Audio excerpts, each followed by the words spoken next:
अस्सलाम वालेकुम नाज़रीन, आप देख रहे हैं ज़ेड न्यूज़ HD। आइए नजर डालते हैं आज की अहम खबरों पर। Director general rescue 1122 Khyber Pakhtunkhwa doctor Faqir Ahmad की हिदायत पर और district emergency officer Lakki Marwat engineer Fasiullah Khan के अहकामात पर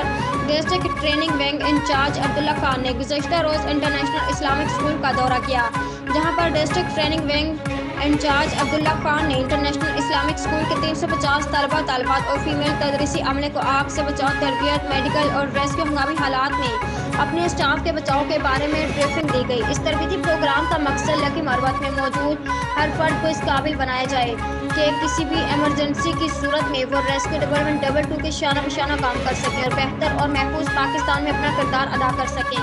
इस मौके पर स्कूल के प्रिंसिपल ज़ेबुल्लाह खान ने district emergency officer Lakki Marwat, engineer Fasiullah Khan और district training bank incharge Abdullah Khan का शुक्रिया अदा करते हुए कहा कि रेस्क्यू 1122 लकी मरवत की जितनी तारीफ की जाए कम है। रेस्क्यू 1122 को जब भी दावत दी गई उन्होंने अपनी बेहतरीन सर्विस लकी मरवत के अवाम को फराहम की और उम्मीद करते हैं ये सिलसिला मज़ीद जारी रहेगा।